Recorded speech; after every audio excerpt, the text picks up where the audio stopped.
After installation of the reporting plugin, you will notice some additions to your Tridion menus and shortcuts. On the Welcome dashboard, there is a new reporting button. In the shortcuts on the left hand side, you will now see a reporting section with links to the reporting objects.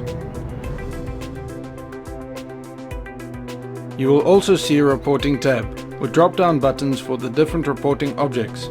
Here we have reports that specifies the layout of the reports. Report definitions, where we specify which data columns to include in the report. Query definitions, which specify how the different data sources are joined together to get meaningful information.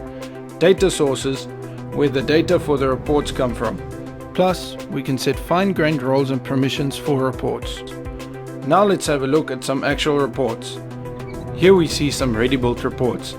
Some are time-based with relative dates, some are linked with external data, for example Google Analytics. Let's look at all the items published in the last 24 hours. You can change the inputs, for example how many days back. You can change the automated scheduling when the report should run. You can also change the permissions for the report. You can select a different template to show a 2-column instead of a 1-column report, if you need to include a chart. But let's stick to a single column. I will first run the report so we can have a look at the report data.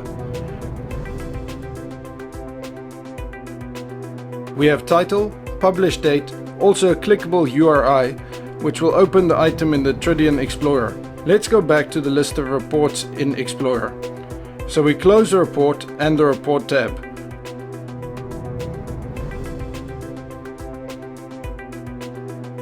We are now going to do an export of Google Analytics report. Let's first run to see the data we get. This is typical Google Analytics data, joined with some Tridion data. We will now export this data.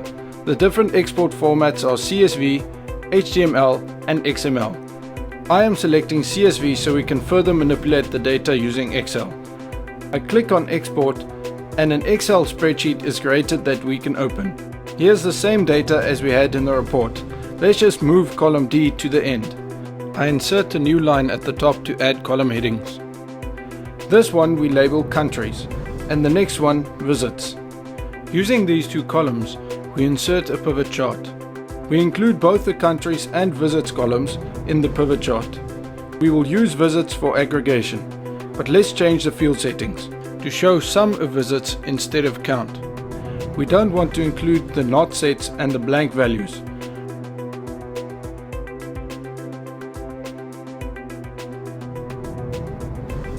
We can change the chart type to pie or anything else.